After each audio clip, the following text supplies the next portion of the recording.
క్రీస్తు ప్రభునందు ప్రియ సహోదరి సహోదరులారా, మనం ఈనాడు తపః కాలంలో మొదటి ఆదివారంలో ఉన్నాం. ఈనాటి దివ్య గ్రంథ పఠనాలు, మొదటి పట్టణము ఆదికాండము 2వ అధ్యాయము 7వ వచనం నుంచి 9వ వచనం వరకు, 3వ అధ్యాయము 1వ వచనం నుంచి 7వ వచనం వరకు, సువిశేషం మత్తయి శుభవార్త 4వ అధ్యాయం 1వ వచనం నుంచి 11వ వచనం వరకు మనం ఆలకించాం. మనం క్రీస్తు ప్రభు యొక్క శ్రమలను ధ్యానించుకునే కాలంలో ఉన్నాం. ఆదికాండము 2వ అధ్యాయము 3వ అధ్యాయములో దేవుడు మానవుణ్ణి ఏ విధంగా సృష్టించాడు, ఆ మానవుడు ఏ విధంగా దేవుణ్ణి ధిక్కరించాడు, దేవునికి అవిధేయత చూపించి మానవుడు ఏ విధంగా పాపం పాలయ్యాడు అన్న అంశాలతో కూడినటువంటి వివరణను క్రీస్తు పూర్వం 10 శతాబ్దాల క్రితం ప్రజల మధ్య నోటి మాట ద్వారా ప్రచారమవుతూ ఉన్నటువంటి కొన్ని కథల ఆధారంగా మనకి వివరణ ఇవ్వబడింది. దేవుడు ఒక్కడే, అతడు మానవుణ్ణి సృష్టించాడు, మానవునికి ఈ సృష్టి మీద సర్వాధికారాన్ని ఇచ్చాడు. అయితే మానవుడు తన అవిధేయతతో దేవుణ్ణి ధిక్కరించాడు. తత్ఫలితంగా దేవునికి దూరమై మానవుడు పాప ఫలితంగా అనేకమైనటువంటి మానసికమైన శారీరకమైన మార్పులకు గురి అయ్యాడు. ఈ పాప ఫలితంగా మానవుడు ఎదుర్కొన్నటువంటి ఈ ఇబ్బందులన్నిటినీ మనము జన్మ పాప ఫలితంగా మానవునికి సంక్రమించినటువంటి దుస్థితిగా అభివర్ణిస్తూ ఉన్నాం. దేవుడు అబ్రహామును పిలుచుకున్న ఉదంతాన్ని ఆదికాండం 12వ అధ్యాయం నుంచి మనం చూస్తాం.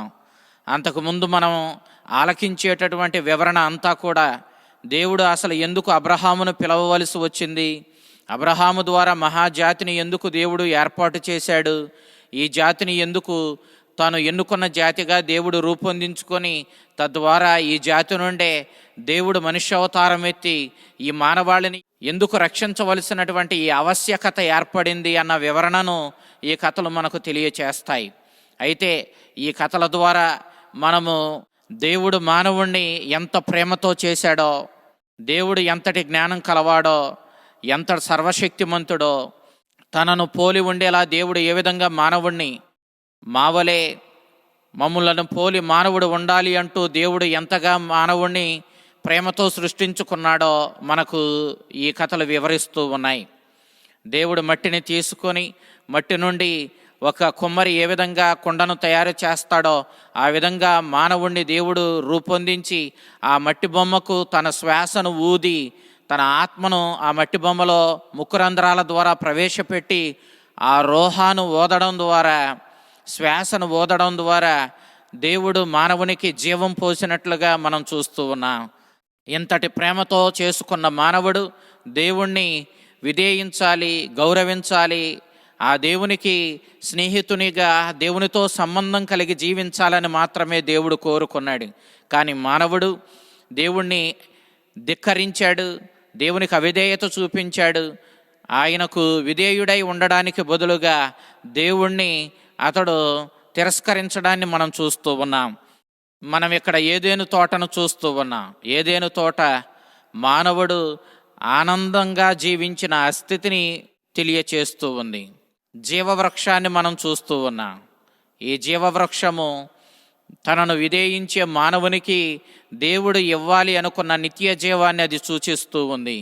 అయితే దేవుడు ఎప్పుడైతే మానవుడు తనకు అవిధేయతను చూపించాడో, తనను ధిక్కరించాడో, ఆ నిత్య జీవాన్ని మానవుడు కోల్పోవడం వల్ల దేవుడు మానవునికి ఆ నిత్య జీవాన్ని ఇవ్వలేకపోవడాన్ని కూడా మనం చూస్తూ ఉన్నాం. అటు తరువాత మనం చెడు చెట్టును చూస్తూ ఉన్నాం. ఇది మంచి చెడుల జ్ఞానాన్ని ఇచ్చే చెట్టుగా అభివర్ణించబడింది. మంచి అంటే దేవుణ్ణి విధేయించడమే, చెడు అంటే దేవుణ్ణి ధిక్కరించడమే. అయితే దేవుడు మానవునికి ఇచ్చినటువంటి ఆ స్వేచ్ఛను మానవుడు సద్వినియోగం చేసుకుని మంచిని పాటించాలి, దేవునికి విధేయుడై దేవుణ్ణి గౌరవిస్తూ ఆరాధిస్తూ ఆ దేవుని ఆజ్ఞానుసారము జీవిస్తూ దేవునితో బంధాన్ని స్నేహాన్ని పెంపొందించుకుంటూ జీవించాలి. అయితే మానవుడు దేవుని ధిక్కరించడం ద్వారా, చెడును ఆశ్రయించడం ద్వారా మానవుడు దేవుని బహుమానాన్ని పోగొట్టుకున్నాడు, దేవునికి దూరమయ్యాడు, పాపం పాలై పాప ఫలితమైన మరణానికి గురి అయినట్లుగా మనం చూస్తూ ఉన్నాం. సాతాను ఇక్కడ మనకి సర్పంగా కనిపించడాన్ని మనం చూస్తూ ఉన్నాం. వీడు కుట్రదారుడు. దేవుని చేత సృష్టించబడిన ఏ పాపము ఎరుగని నిర్మలమైన స్థితిలో ఉన్న ఈ సృష్టిని నాశనం చేయడానికి కంకణబద్ధుడై దేవునికి వ్యతిరేకంగా పనిచేస్తూ దేవుని సృష్టిని పాపములో పడేలా, దేవునికి దూరమయ్యేలా వీడు కృషి చేయడాన్ని మనం చూస్తూ ఉన్నాం. మానవుణ్ణి వీడు ప్రలోభ పెట్టాడు, పాపములో పడేలా చేశాడు, మానవుణ్ణి శోధించాడు. తత్ఫలితంగా మానవుడు ఈ దుష్టుని మాటలు ఆలకించి దుష్టత్వాన్ని ఆశ్రయించి దేవునికి దూరం అవ్వడాన్ని మనం చూస్తూ ఉన్నాం. సమస్త సృష్టి పాప ప్రభావానికి గురి అయ్యింది. చివరకు దేవుని చేతి ఎన్నిక చేయబడిన జాతి కూడా పాప ప్రభావానికి, పాపానికి లోనయ్యింది. ఇక దేవుని ప్రణాళిక మనుష్య అవతారం ఎత్తి మానవాళిని రక్షించాలనే తన నిర్ణయం ఇక ఇప్పుడు దేవుడు తప్పకుండా చేపట్టవలసినటువంటి ఆవశ్యకత వచ్చింది. సాతాను మానవుణ్ణి శోధించింది. మొదటిగా అది నీవు ఆయనకు విధేయించవలసిన అవసరం లేదు, నీవు ఆయన్ను గౌరవించవలసిన అవసరం లేదు, నీవు ఆయనకు జీవితాంతం బానిసగా ఉంటావా ఏమి, నీవు ఆయనను నీతో సరిసమానుడిగా చూడవచ్చు కదా, నీకంటే గొప్పవాడుగా భావించి నీవెందుకు ఆయన విధేయించి ఆయన ఆజ్ఞలను పాటించాలి అంటూ సాతాను మానవుణ్ణి శోధించింది. తత్ఫలితంగా మానవుడు దేవుణ్ణి ధిక్కరించాడు, దేవుని ఆజ్ఞలను పెడచెవిన పెట్టాడు. తత్ఫలితంగా మానవుడు దేవునికి దూరమై పాపానికి గురి అయ్యాడు. ఎప్పుడైతే పాపములో మానవుడు పడ్డాడో అతనిలో కలిగినటువంటి అనేక మార్పులు అతనికి విషయాన్ని బోధపడేలా చేశాయి. శారీరకంగా అతడు నగ్నంగా ఉన్నట్లు గ్రహించాడు, మానసికంగా అతనిలో అనేక మార్పులు వచ్చాయి. దేవుణ్ణి ధిక్కరిస్తూ తిరస్కరిస్తూ అతడు ప్రవర్తించే తీరు అతడు ఎంతటి తప్పును చేశాడో అతనికి అర్థమయ్యేలా చేసింది. అతను దేవుని అనుగ్రహాన్ని పోగొట్టుకున్నానని, వెలుగైన దేవునికి దూరమై చీకటిమయమైన జీవితాన్ని ఆశ్రయించానని మానవుడు గ్రహించాడు. సాధారణంగా తమ బిడ్డలు మురికి చేతులతో తమ దగ్గరికి వస్తే తల్లిదండ్రులు వెంటనే ఆ బిడ్డల చేతులకు అంటుకున్నటువంటి ఆ మురికిని శుభ్రం చేస్తారు. దేవుడు కూడా అదే విషయాన్ని చేయడాన్ని మనం ఆదికాండం 3వ అధ్యాయం 14వ వచనం నుంచి 20వ వచనం వరకు మనం చూస్తూ ఉన్నాం.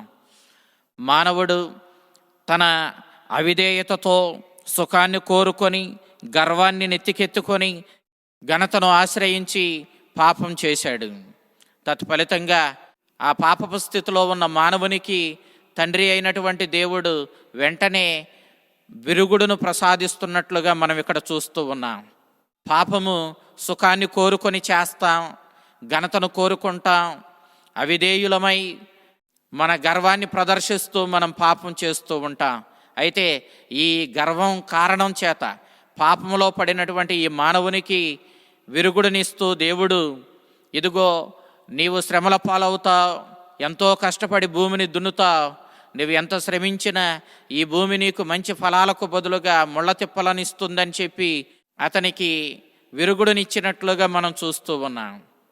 స్త్రీని ఉద్దేశించి నీవు నీ భర్తకు విధేయురాలై ఉండవలసి వస్తుంది, అంతేకాదు నీవు బిడ్డను ప్రసవించే సమయంలో చాలా శ్రమకు గురి అవుతావని చెప్పి దేవుడు చెప్పడాన్ని మనం చూస్తూ ఉన్నాం. సర్పంతో నీవు మానవుణ్ణి ప్రలోభపెట్టి పాపంలో పడేలా చేశావు కాబట్టి అగౌరవానికి గుర్తుగా నీవు నేల మీద ప్రాకుతూ జీవిస్తావు. ఇదిగో ఏ స్త్రీనైతే నీవు ప్రలోభపెట్టి స్త్రీ సంతతిని నీవు పాపంలో పడేలా చేసి విజయం సాధించానని గర్వపడుతున్నావో, నీ అహంకారాన్ని నీ గర్వాన్ని త్రుంచివేస్తూ ఆ స్త్రీ ఆమె తనయులు నీ తలను చితకుద్రొక్కుతారు అని చెప్పి దేవుడు చెప్పడాన్ని మనం చూస్తూ ఉన్నాం. సుఖాన్ని కోరుకొని గర్వంతో ఘనతలను ఆశ్రయించి అవిధేయులమై చేసే ఈ పాపానికి విరుగుడు శ్రమలు, విధేయత, తగ్గింపుతనము. ఎప్పుడైతే మనం శ్రమలను సహిస్తామో, తగ్గింపుతనముతో వినయంతో దేవునికి విధేయులమై జీవిస్తామో అప్పుడు ఖచ్చితంగా మనము పాపము నుండి బయటపడి మనం పరిశుద్ధమైన జీవితానికి నడిపించబడతాం, దేవునికి దగ్గర చేయబడతాం. ఇదే విషయాన్ని మనం యేసుక్రీస్తుని యొక్క శ్రమల మరణంలో మనం చూస్తూ ఉన్నాం. మానవాళి పాపానికి విరుగుడుగా యేసుక్రీస్తు శ్రమలు అనుభవించి మరణించడాన్ని మనం చూసినప్పుడు పాపానికి విరుగుడు శ్రమలేనని మనం గ్రహిస్తూ ఉన్నాం.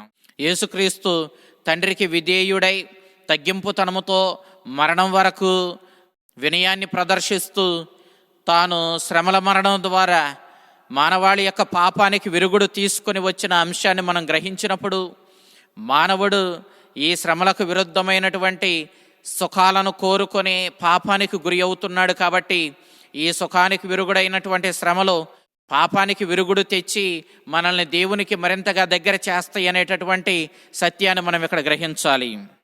అవిధేయతకు విరుగుడు విధేయత, సుఖానికి విరుగుడు శ్రమ, గర్వానికి విరుగుడు తగ్గింపుతనము. ఎప్పుడైతే మనము ఈ శ్రమలను, తగ్గింపుతనాన్ని, వినయ విధేయతలను మన జీవితంలో కలిగి ఉంటామో తత్ఫలితంగా మనము పోగొట్టుకున్నటువంటి ఆ వెలుగుకు, ఆ దేవునికి మరింతగా దగ్గరవుతామన్న సత్యాన్ని యేసుక్రీస్తుని యొక్క శ్రమల మరణంలో మనం గ్రహిస్తూ ఉన్నాం. సుఖానికి విరుగుడైన ఈ శ్రమలు మనల్ని దేవునికి మరింతగా దగ్గర చేస్తాయి. కాబట్టి మనం దేవుని ఆజ్ఞలను పాటించుకుంటూ, ఆయన ధర్మశాస్త్రాన్ని పాటించుకుంటూ మనం ఎప్పుడైతే మరింతగా దేవునికి దగ్గర అవ్వడానికి తప్పిస్తూ ఉంటామో తత్ఫలితంగా మనం దేవునికి దగ్గరవుతాము, ఆయన ఇచ్చే బహుమానానికి పాత్రులమవుతామని మనం గ్రహించాలి. నేటి సువిశేషాన్ని మనం చూసినప్పుడు మత్తయి శుభవార్త 4వ అధ్యాయం 1వ వచనం నుంచి 11వ వచనం వరకు మనం చూసినప్పుడు యేసుక్రీస్తు బప్తిస్మ యోహాను వద్ద యొర్దాను నదిలో బప్తిస్మం పొందిన తరువాత పవిత్రాత్మ చేత ఎడారికి నడిపించబడ్డాడని, అక్కడ అతడు 40 రోజులు కఠిన ఉపవాసం ఉండి అక్కడ సాతాను చేత శోధించబడినట్లుగా మనం చూస్తూ ఉన్నాం. యొర్దాను నది పరిసర ప్రాంతాలలో ఉన్నటువంటి ఎడారిలో యేసుక్రీస్తు 40 రోజులు ఉపవాసం ఉన్నాడు. పవిత్ర గ్రంథంలో 40 అనే సంఖ్య పరిపూర్ణమైన పవిత్రమైన సంఖ్య. కాబట్టి యేసుక్రీస్తు 40 రోజులు ఉపవాసం ఉండడం అనేది ఆయన జీవితమంతా అతడు పాపానికి, సాతాను యొక్క శోధనలను జయించడంలో, సుఖభోగాలను ఆశ్రయించకుండా తండ్రి చిత్తానికి విధేయుడై తగ్గింపుతనంతో జీవించినటువంటి ఆ శ్రమల జీవితాన్ని, తండ్రికి విధేయుడైన జీవితాన్ని, అతని తగ్గింపుతనంతో కూడిన జీవితాన్ని సూచిస్తూ ఉన్నాయి. ఈ 40 రోజుల్లో యేసుక్రీస్తు సాతాను చేత శోధించబడ్డాడు. నిజానికి యేసుక్రీస్తుని జీవితమంతా సాతాను చేత శోధనతో కూడినటువంటి జీవితమే. మన జీవితం కూడా సాతాను చేత శోధించబడే జీవితమే. కానీ మనం అనేకసార్లు సాతాను శోధనలో పడిపోతూ ఉన్నా, కానీ క్రీస్తు ఎన్ని సందర్భాలలో శోధించబడినా అతడు ఎన్నడూ సాతాను యొక్క ప్రలోభాలలో పడిపోలేదు. తత్ఫలితంగా సాతానును అతడు జీవితంలో అన్ని సందర్భాలలోనూ జయించిన విషయాన్ని ఈ యొక్క 40 రోజులు శోధించబడినటువంటి ఈ శోధన, ఆ శోధనలో క్రీస్తు జయించిన వైనం మనకు తెలియచేస్తూ ఉంది. అతడు దైవ కుమారుడయ్యుండి కూడా సాతాను చేత అతడు శోధించబడడం అనేటటువంటిది క్రీస్తుకు చాలా అవమానమే. అయినప్పటికీ క్రీస్తు తగ్గింపుతనంతో, మానవాళి మీద ప్రేమతో ఈ అవమానాన్ని అతడు నెత్తికెత్తుకున్నాడు. మన కోసం అతడు శోధించబడ్డాడు. శోధనలో అతడు విజయం సాధించాడు. తత్ఫలితంగా క్రీస్తుని అనుసరించే ప్రతి ఒక్కరికి కూడా అతడు ఆదర్శంగా ఉండడానికి ఈ ఉదంతం మనకు గొప్ప వేదాన్ని, సత్యాన్ని తెలియచేస్తూ ఉంది. యేసుక్రీస్తు 40 రోజులు ఎడారిలో శోధించబడ్డాడు అని మనం వింటూ ఉన్నాం. ఈ ఉదంతం 40 సంవత్సరాలు ఎడారిలో దేవుని బిడ్డలైన ఇశ్రాయేలీయులు శోధించబడిన విషయాన్ని మనకు సూచిస్తూ ఉంది. అయితే పాత దేవుని బిడ్డలుగా చెప్పబడిన ఇశ్రాయేలీయులు శోధించబడిన అన్ని సందర్భాలలోనూ సాతాను ప్రలోభాలలో పడిపోయారు. దేవుని బిడ్డలే అయినా వారి శోధనలు జయించలేకపోయారు. కానీ నూతన ఇశ్రాయేలు అయినటువంటి దేవుని బిడ్డ అయిన క్రీస్తు మానవాళిని రక్షించడానికి లోకానికి అరుదించిన మెస్సయ్య, దైవ కుమారుడు, నిజమైన దేవుని బిడ్డ, సాతాను యొక్క శోధనలో పడిపోకుండా క్రీస్తు అనునిత్యము సాతానును జయించడాన్ని మనం ఇక్కడ చూస్తూ ఉన్నాం.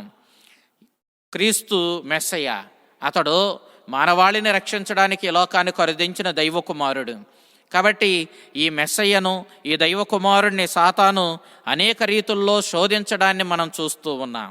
ద్వితీయోపదేశ కాండము 8వ అధ్యాయం 1వ వచనం నుంచి 6వ వచనం వరకు మనం చూసినప్పుడు దేవుడు ఇశ్రాయేలు ప్రజల్ని ఎడారిలో పరీక్షించాడని, శోధించాడని, ఈ శోధనల్లో అతడు వారు ఏ విధంగా దేవుణ్ణి నమ్ముకొని విశ్వాసంతో జీవించాలో వారికి నేర్పించాడన్న విషయాన్ని మనకు తెలియచేస్తూ ఉంది.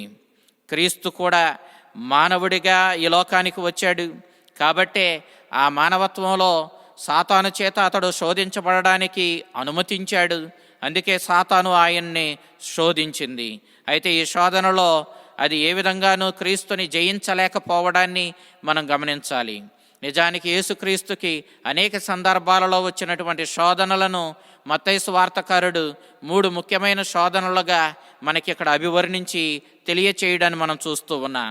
మొదటి శోధన, నీవు దైవ కుమారుడవు, మెస్సయ్యవు కదా, నీవు ఎందుకు ఈ 40 రోజులు ఉపవాసం ఉంటూ నిన్ను నువ్వు బాధించుకోవాలి? నీవు సుఖాన్ని కోరుకో, నీకున్న శక్తిని ఉపయోగించుకో, నీవు దైవ కుమారుడవు కాబట్టి ఇక్కడ ఉన్నటువంటి ఈ రాళ్లను రొట్టెలుగా మార్చుకొని తిను, ఎందుకు నీవు ఇలా శ్రమ పడ్డం అంటూ సాతాను ప్రభువుని శోధించింది. ఆ సందర్భంలో యేసుక్రీస్తు ద్వితీయోపదేశ కాండము 8వ అధ్యాయము 3వ వచనాన్ని ఉటంకిస్తూ, మానవుడు కేవలము రొట్టె వలననే కాదు, తనను సంరక్షించి పోషించగలిగినటువంటి దేవుని మీద ఆధారపడి కూడా జీవించగలుగుతాడు అన్నటువంటి ఆ వాక్యాన్ని ప్రభు ఉపయోగించి సాతానును జయించాడు. మనము నిత్యము ఈ లోకంలో శరీరం కోసం, ఈ పొట్ట కోసం తప్పిస్తూ ఉంటాం. ఈ పొట్టను పోషించుకోవడానికి ఈ లోకం కోరిన రీతుల్లో మనం జీవిస్తూ దేవుని వాక్యాన్ని, దేవుని చిత్తాన్ని, దేవుని మార్గాన్ని కూడా మనం లక్ష్య పెట్టకుండా తిరస్కరిస్తూ ఈ లోకంలో ఈ పొట్ట కోసం తప్పిస్తూ మనం అనేకమైన అక్రమమైన మార్గాలలో అవిశ్వాసులుగా నడుచుకుంటూ ఉంటాం. ఈనాడు క్రీస్తుని యొక్క ఈ మాట మనందరినీ హెచ్చరిస్తూ ఉంది. నీవు దేవునికి, దేవుని వాక్యానికి ప్రాధాన్యతనిచ్చి ఆ దేవుని మెప్పించే జీవితం జీవించినప్పుడు తప్పకుండా దేవుడు నిన్ను పోషిస్తాడు. కాబట్టి నీవు విశ్వాసంతో దేవుణ్ణి అంటిపెట్టుకొని ఆయన వాక్యానుగుణంగా జీవించడానికే నీవు ప్రాధాన్యతనిచ్చి నీ జీవితాన్ని ధన్యం చేసుకోవాలి అని చెప్పి ప్రభు ఈ యొక్క శోధనను జయించడం ద్వారా మనకు తెలియచేస్తూ ఉన్నాడు. 2వ శోధనలో సాతాను ప్రభువుని దేవాలయానికి ఎత్తైనటువంటి శిఖరం మీదకు తీసుకుని వెళ్ళింది. ఆ శిఖరం మీద ప్రభువుని నుంచోబెట్టి, నీవు ఎక్కడి నుంచి దూకు, దేవుని వాక్యమే చెబుతుంది కదా, నీవు ఎక్కడ నుంచి దూకినప్పుడు దేవుడు నీ కాళ్లకు గాయం కలగకుండా, దెబ్బలు తగలకుండా తన దేవదూతలను పంపించి తన చేతులతో నిన్ను ఎత్తుపట్టుకునేలా చేస్తాడు అని చెప్పి దేవుని వాక్యాన్నే వాడుతూ ప్రభువుని శోధించడాన్ని మనం చూస్తూ ఉన్నాం. ఆంగ్ల రచయిత షేక్స్పియర్ తాను రాసిన రచనల్లో సాతాను ఎంత శక్తి గలదంటే దేవుని వాక్యాన్నే వాడి మనల్ని శోధించగలదు. దేవునిలాగే మన మధ్యకు వచ్చి అది మనల్ని దేవుని వాక్యంతో శోధించి మనల్ని పడవేయడానికి చూస్తుందని షేక్స్పియర్ స్పష్టంగా చెప్పాడు. ఇది సత్యం. ఇక్కడ దేవుని వాక్యాన్నే వాడి దేవుని మాటను ఉటంకిస్తూ దేవుణ్ణే సాతాను శోధించడానికి ప్రయత్నం చేసింది.